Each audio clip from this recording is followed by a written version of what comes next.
Daily Tech News Show is made possible by you listening right now. Thank you. Imagine me not creepily hugging your ears in thanks. Chris Zaragoza, Jim Hart, Logan Larson, and AB Puppy. Yay! On this episode of DTNS, Samsung unpacked its latest Galaxy and is the first of the big folks to enter the smart ring arena. Should Oura be afraid? Also, an entire PC that fits in a foldable keyboard. More foldables. This is the Daily Tech News for Wednesday, July 10th, 2024. In Los Angeles, I'm Tom Merritt. And from Studio Animal House, I'm Sarah Lane. In Columbus, Ohio, I'm Robb Dunewood. I'm the show's producer, Roger Chang. And joining us, Android developer and host of Android Faithful, Huyen. Welcome back. Hey, DTNS fam. Good to be back. Good to have you back. Great to have you. Happy Unpacked Day to you and all who celebrate. We're going to spend most of the show talking about what Samsung unpacked, but let's start with the quick hits. Microsoft is raising Xbox Game Pass Ultimate pricing starting in September with a new standard subscription that doesn't include day one access to first-party Xbox games. The company has started emailing Xbox Game Ultimate subscribers in the U.S. that on September 12th, the price is going to go up to $20 a month. That's $3 above the current month pricing. PC Game Pass subscribers go from a $9.99, so $10 per month, to $12 per month plan and maintain access to day one titles. Speaking of Microsoft, it gave up its non-voting observer role on OpenAI's board, and Apple will no longer get a similar role. Phil Schiller was supposed to be the person taking that role, but no, both companies will not have non-voting observers hanging around the boardroom, but OpenAI says they will be invited to more board meetings just to keep them up to date. Microsoft is responding to EU antitrust scrutiny of its investment in OpenAI. Speaking of which, Microsoft just headed off another antitrust investigation, reaching an agreement with cloud infrastructure service providers in Europe, or CISP, to withdraw its 2022 complaint to the European Commission. In exchange for withdrawing that complaint, Microsoft will offer all the members of CISP Microsoft applications and services on their local cloud infrastructures. Amazon is among them, by the way. 1.8 million people served by CenterPoint Energy in Houston, Texas, lost power after Hurricane Beryl hit land this week. The company doesn't offer a power outage app, but resourceful folks use the Whataburger app as a proxy. Yes, Whataburger, the Texas burger chain with 127 Houston area stores. It does have an app that shows whether its restaurant is open or closed on a map, and that's live. So during normal business hours, people started looking at the Whataburger map to get an idea of which areas were with or without power. Short for Remote Authentication Dial-In User Service. That's how old it is. Radius is an old and widely used network protocol, and it is commonly found on buy switches, routers, access points, VPN concentrators. Anything shipped in the past 2 decades used in a network. That includes VPN access, DSL, home fiber, 2G, 3G. All of that equipment, all that telecom equipment probably uses Radius. It's a telecom enterprise network thing. So why am I bothering you about it? Researchers have discovered a way to use an MD5 collision attack to compromise the protocol. That means something to you if it means something. Otherwise, they figured out how to compromise the protocol. The attacker would have to already have partial access to the network. So this is a breach that can be used if there's another man-in-the-middle attack happening. This is not a vulnerability that consumers can do anything about, though. It's a sophisticated attack, which is not likely to happen a lot, but now that we know what it is, they can get on to fixing it. If you work in enterprise IT or run a network, you probably already know about it, but you should upgrade to Radius over TLS, switch to multi-hop Radius deployments, and isolate Radius traffic from internet access if you haven't already. The IETF has more guidance and best practices, so hurry on over there and check it out. Germany has become one of the last Western nations to require its mobile phone carriers to phase out the use of both Huawei and ZTE networking equipment from their 5G networks. Reuters sources say the agreement, which is still in principle, would take place over the next 5 years, with operators initially replacing the core network of 5G data centers in 2026. In the second phase, replacing Chinese makers' parts for antennas, transmission lines, and towers by 2029. Welcome to the party, Germany. I mean, willkommen to the party in Germany. Let's talk foldables, but not the Samsung ones quite yet. Tom's Hardware highlighted a demonstration from a Chinese company called Linglong of a foldable keyboard that is also a PC. The whole PC is inside the keyboard, and their idea is you connect it to AR glasses. Presumably, they're probably going to tell you some AR glasses, but you could connect it to any kind of AR glasses. It has 2 USB-C ports and 1 USB-A port. You could also hook it up to a regular old monitor. It has an AMD Ryzen 7 8840U processor. You can have it configured in 16 or 32 gigs of RAM. You get a terabyte of storage in there, so you can keep lots of data on it. It's Wi-Fi 6.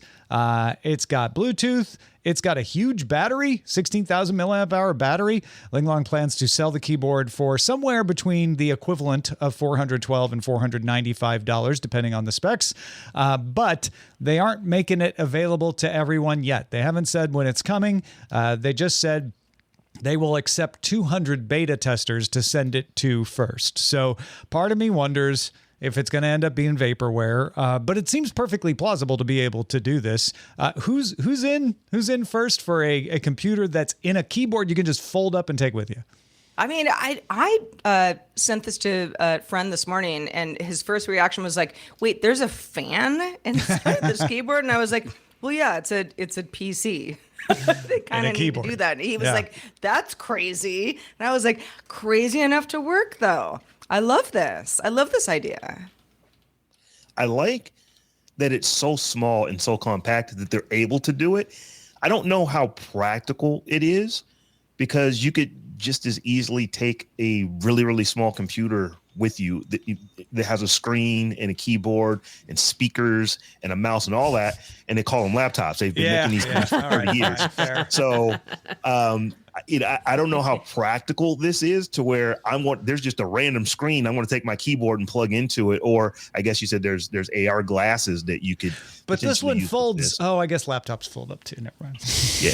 This one folds really small. This would fold into something smaller than a laptop. That's true. That's true. And I guess if you are comfortable using glasses as a monitor, which you don't have to go Apple Vision Pro or Quest or anything to do that, you can get some glasses that just look like glasses that do it.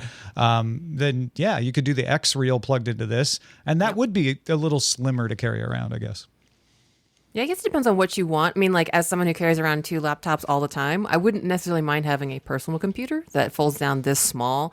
And yeah, with the advent of like AR glasses and even like, I think you can use an Android tablet if you have like a third-party software. You can use your Android tablet as a display. So I kind of get it. Like, actually, I think ThinkPad, Lenovo had a ThinkPad that was both.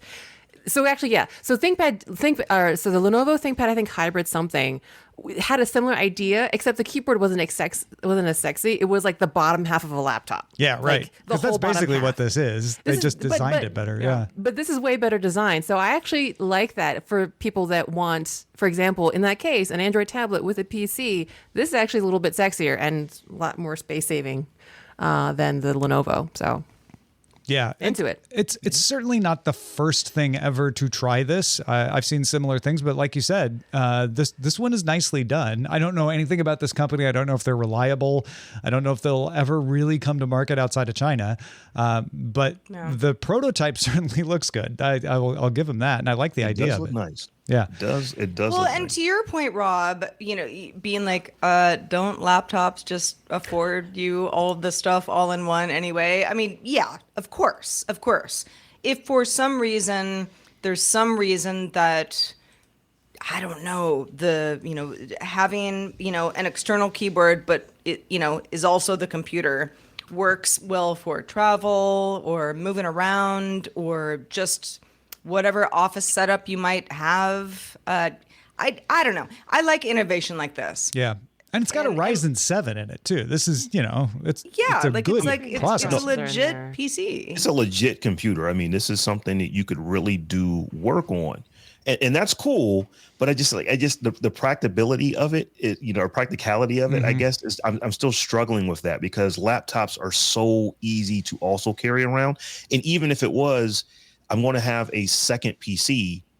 Well, if I got my laptop, I could just use the keyboard on that to interface with the PC. So I just see so many reasons that you could work around actually having to carry a keyboard that is actually a computer. You know what this reminds me of? I think the name was Royal at CES several years back, was one of the first to show off foldable tablets. And then everyone, including myself, has forgotten them because the foldable screens, they sold their screens to other companies, I'm sure. But they were the first to demonstrate it. That feels like what this is they're demonstrating it. They're probably going to sell some of their IP and maybe some of their manufacturing capabilities to somebody else. But I wouldn't be surprised if those glasses as monitors take off, if this turns into a common product from lots of different people. Folks, if you're like Tom, that's ridiculous. Also, why are you wearing that hat? Or anything else you want to say about the show, please send us an email. Our email address is feedback@dailytechnewsshow.com, and I will answer you. Actually, the reason I'm wearing the hat is it's a Samsung Lions hat. It's not a Sarah Lane hat? I know, you always want it to be whenever I wear this hat. I know. I'm so sorry. It is. To you, a Sarah Lane hat. It will be. Yeah, but to everyone else... I have the beholder, sure. Yeah, it's a Samsung Lions hat. Samsung held what I would say was a somewhat predictable Galaxy Unpacked today. Most of the items announced were leaked ahead of time or even officially teased, like the Ring. Most of them were spec upgrades. Samsung pushed its integration of Gemini as Galaxy AI, showed a comparable set of features to what you're going to get from Google on the Pixel, and eventually Apple on Apple Intelligence. Not exactly the same features. Everybody's going to have a little different spin, but comparable. All of the things we're going to talk about are available to order shipping July 24th. But even if it was expected, even if they had teased it already, Samsung did become the first of the big tech companies to launch a smart ring. So let's start there. Watch out, Oura. The Samsung Galaxy Ring includes an optical heart rate, skin temperature sensors, a titanium frame. They claim you can get 7 days of battery life on it, so you plug it in once a week. Works with Android 11 and above Samsung Galaxy phones. So you have to have a Galaxy. But it can do sleep tracking based on your movement, heart, and respiratory rate. It can track menstrual cycles based on your skin temp while you're sleeping. And it automatically detects walking and running to do some exercise detection. And the big thing Samsung wanted to tout was you don't have to pay for it. There's no subscription fee for those tracking services. It also can double pinch to take photos or dismiss alarms on your connected Galaxy phone, which is kind of nifty. There are 9 sizes, 3 colors. It's $399. When do you like it, and would you put that ring on it? I like it. I actually did have an Oura ring for some time, so there's a lot of things that I do like about it. I like that. I like the charger for number one. I think Samsung has done a pretty good job with all of their, obviously wireless charging devices. I think the number one thing for me was that the Oura charger, which is like this little teeny little pedestal that is kind of just free floating, and you plug it into whatever USB. I think the case just sells it. Like, it makes it a really portable device and a lot easier to charge. I do like that Samsung Health is free. So I am a Whoop user, so I pay a monthly subscription. I know like Fitbit has a monthly subscription, but I think it was really smart to make Samsung Health like free of subscription. As one of my friends who is also a big like health wearable nut said, I don't want to have to subscribe to my own data. So I think that was really brilliant. And I do think the Ring is a form factor that, as much as Aura's had success, is something that is great for, I guess, how can I... casual, like non-fitness gym rat person. I think it's a great form factor for people to wear, especially if it is comfortable 24/7. I am not really a ring user personally because the kind of sports that I do, I have tried to do workout with a ring and it hurts a lot when you're like lifting heavy things and that ring is on there. So I couldn't really wear it 24/7, but I will probably get one to try it. But I do think it's like, I think it works. I think they're going to be very competitive with Oura. We'll see how all the lawsuits they have the preemptive lawsuits they have with Oura work out. But I think that there's a lot that's really good about the package of the Ring, and I'll give them a lot of props for that. So I'll probably get one. I think it was Victoria Song over at The Verge who mentioned She liked the Samsung Ring. She gravitated towards gold. I'm right there with you. But again, it comes in silver or black as well. But said, even though in a kind of a short hands-on viewing of this, she of the 9 different sizes was able to find the size that made the most sense. She was like, anybody who to your point, when exercising, heat, weather, I mean, sometimes fingers expand. Yes. And it's even if it's like a perfect fit at one point during the day, it might not be a perfect fit at another time during the day. And that's always been my issue with wearing a ring. I like the idea of wearing a ring. I mean, as long as it can fit my little baby hands, great.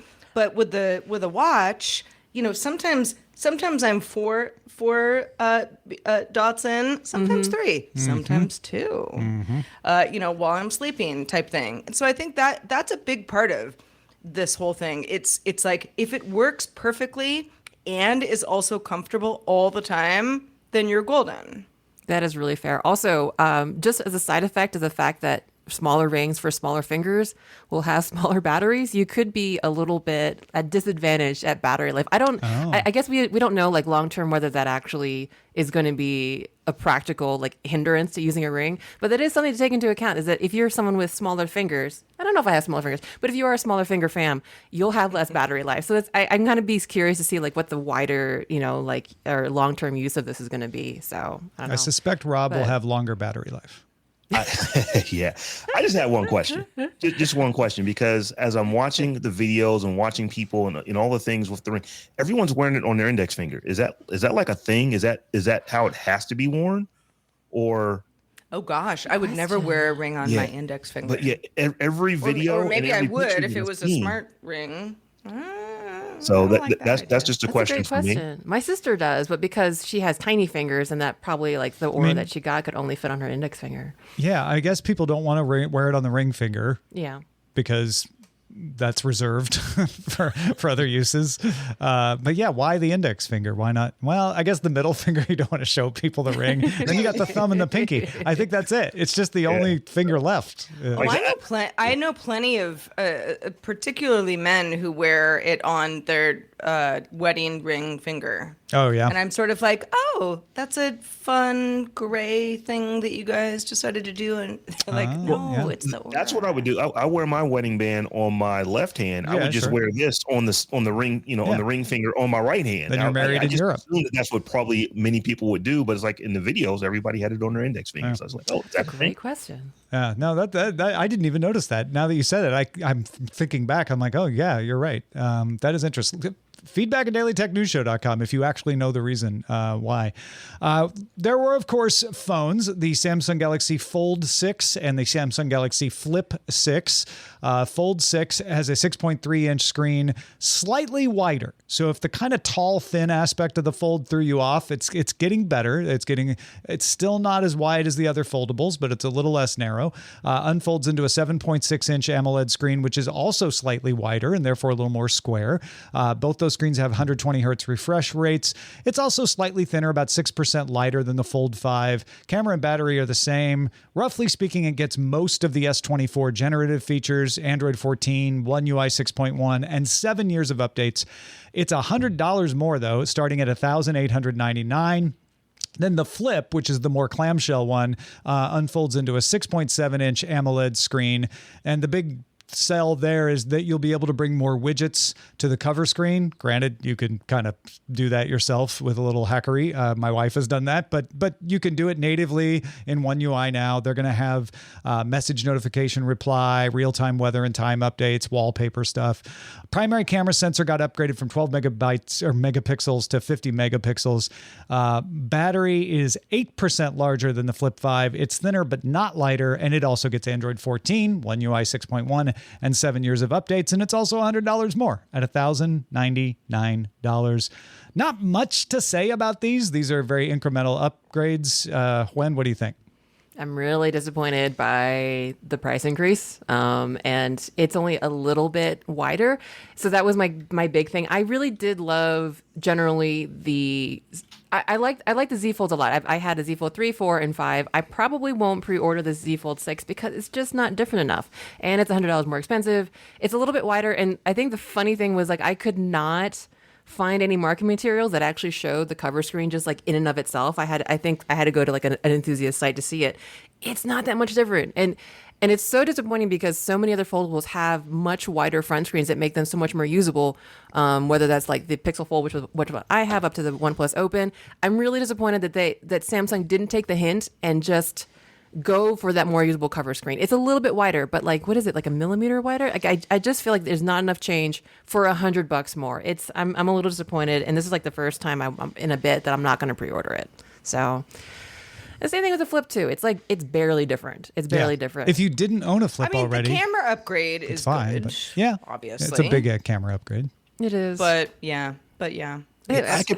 I could potentially see myself checking it out because it is a little bit wider. The last Fold that I had was the 3, and it was just too narrow. And I also found myself using it when it was closed most of the time. So the narrowness of the phone and using it probably more than 70% of the time when it was closed, it just didn't work for me. So if this is a little wider and it just feels comfortable when it's in candy bar mode, I could potentially switch over to it, but I have to go play with it in the store somewhere first. Yeah, I think that's the thing, Rob. It's one aspect ratio wider. It's 22:19 instead of 23:19. If that helps. I think there are better options for it, but I mean, like everybody else is kind of holding on to that 1,800 price point or below. Yeah. And I just think there are equally as wonderful, slightly thinner, now you can get cheaper a Razer. folder. You can get 2 Razer Pluses for the price of one Fold. Now, granted, that's clamshell to book fold, but still, these are expensive. I just wonder what the $100 is for. And at first I was like, is it they're making us pay $100 for the AI? But there's a rumor that you're going to end up paying for Galaxy AI as a subscription anyway. And so if that's true, then WTF, $100 extra for both. Yeah. What part got more expensive in there? I'm unclear. Maybe it's because they need to pay their striking workers more. We'll get to that in a second. Galaxy AI is also a feature on these phones. Samsung is building its own generative assistant apps. So they mentioned Samsung Notes and Samsung Keyboard are coming and more on the way. Google's Gemini app is now optimized for foldable screens, so it can use overlay and split screen on the Samsung Galaxy Folds. Circle to search on the Fold and Flip will support solutions for symbolic math equations and scanning barcodes and QR codes. Google said that will come to more devices later, but it's launching here. Samsung also demonstrated something called sketch to image. So you can use the S Pen on the Fold, draw a sketch of a boat, and then the model will turn it into a real looking boat that is on the Seine because they're in Paris. Samsung can also now show automatic translations on the outer display, which the Google Pixel could also do. So it's playing a little catch up there. I wasn't blown away by any of these. They're nice. They're not bad, but none of them made me go, ooh, maybe I need to switch. I'm sticking with Samsung. I've been rocking a Samsung since I've been rocking a Samsung. I think I'm probably on my 10th, maybe 11th phone at this point. So I am in the ecosystem. So if there's a new phone to get and I want one that folds, this would be one that I would get. I kind of am interested in the AI stuff simply because everything is AI. But I wonder if Samsung and other phone manufacturers, iPhone, basically anyone who's making a phone, if they're going to run into the issue to where there's just not a lot of applications beside the ones that you create for yourself or the ones that Google creates for you, which is still kind of limited. So it's cool that it has all this AI stuff in it, but what can it really do? We've kind of been seeing this for the last 6 months, 12 months as far as what AI on the phone looks like. 100%, Rob. Actually, I have a friend who is like tech lead for a big kind of FANG level company, and he's actually the lead of AI integration. And even he has to say, in regards to all of like the hype that we've been seeing around AI and particularly generative AI on phones, that it's a solution looking for a problem. And again, like I'm cynical as anything, and I have been like complaining about the generative AI generation for a while. And this is someone, by the way, who actually integrating AI.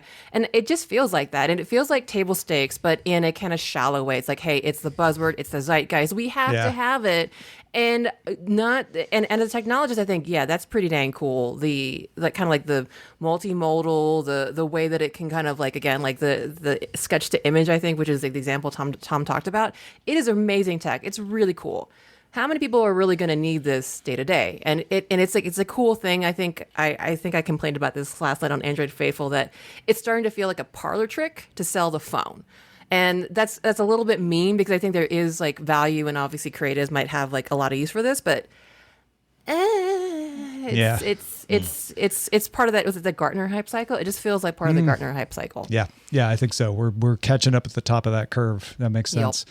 Yep. I was also like, I can't draw a boat as well as she drew in the demo. Like, is my boat going to turn into a boat? Because I can't draw very well.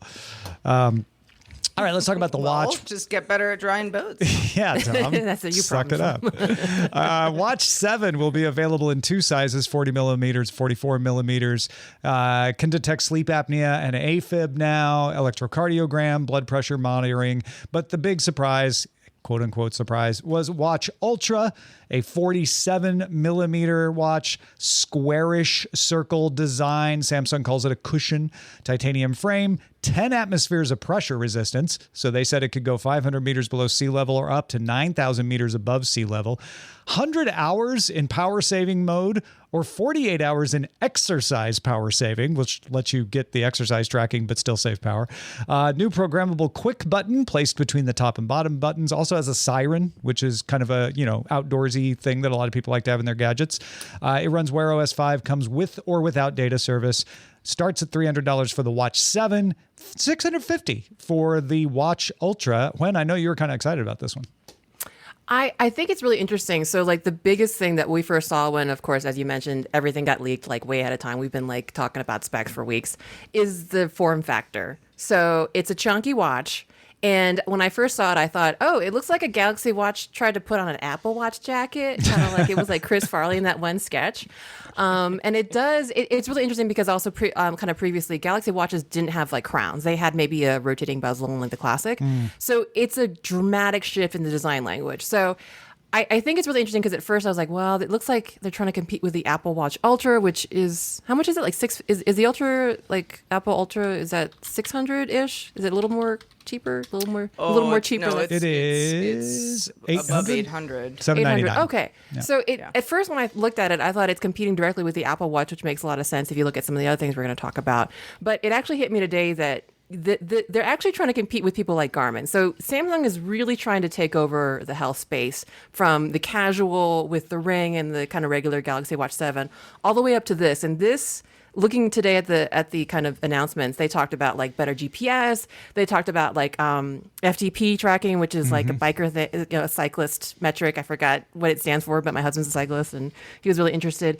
And it really felt like this is more competing at a Garmin Ultra level, right? Like it is competing against Apple, but it really is trying to be like a premier fitness, watch. And it's really funny because actually I just tried a Garmin like a few months ago.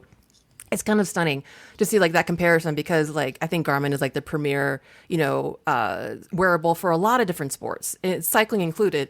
But so that's what I think it is. I think it's really interesting, and I think they're trying to play in a lot of different markets. They're trying to like glomp a little bit of Apple, glomp a little bit of what Garmin's doing, and be like, hey, you come to us for all of your fitness needs. Whether that's actually going to pan out, I'm actually pretty skeptical. But yeah, it's definitely a different design language.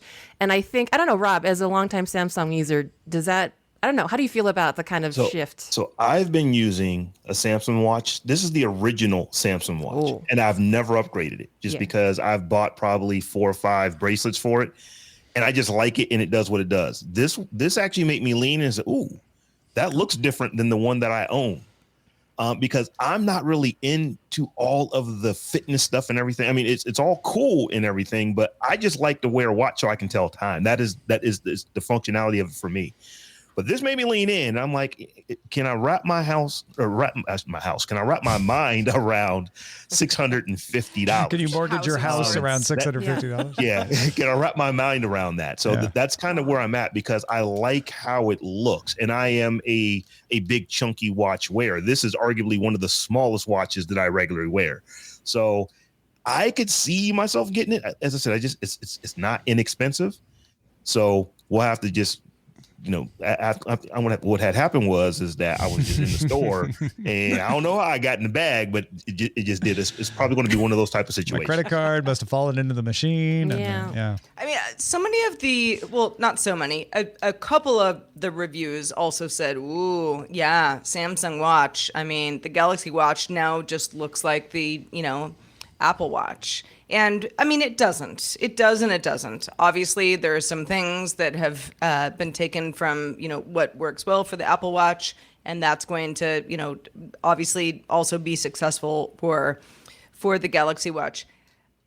48 hours in exercise power saving, I will say, you do not get that with my Apple Watch Series 7. No, sir. You got to charge this thing every day and kind of keep on it.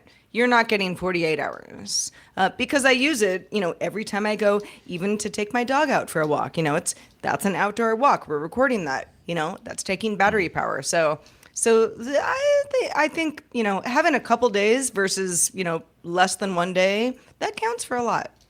I will speak up again for the Garmin people because I talked to a couple of them this morning, and I think one of my good friends who is a cyclist and regularly cycles did say that for him, unless it does 4 days, which is his practical experience, and I think that's what 100 hours works out to, then it's a no-go. I also wanted to poke fun again at the functional threshold. Yes, thank you, Xander, for that. Thank you, Xander.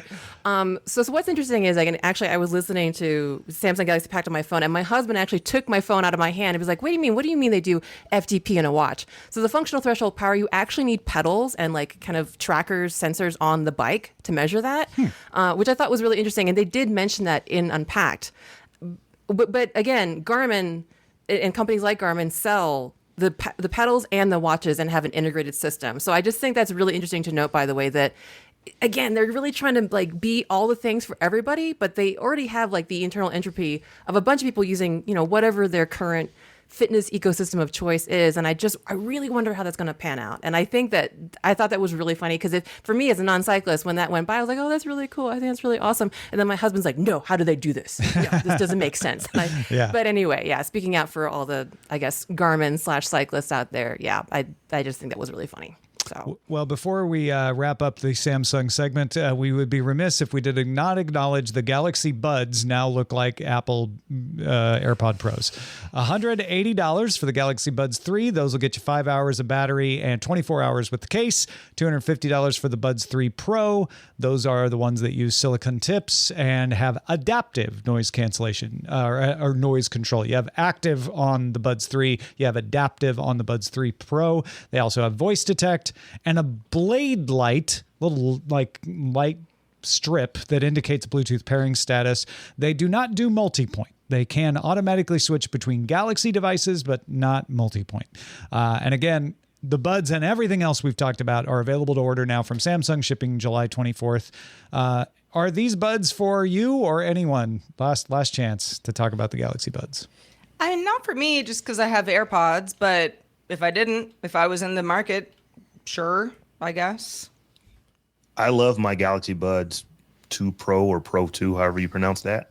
I love them. So if these are upgrades, I'll try them out. As long as they fit in my ears. I've got a big head and big ears. So as long as they fit, as long as they fit, I'm game. I got some big ears, okay, people?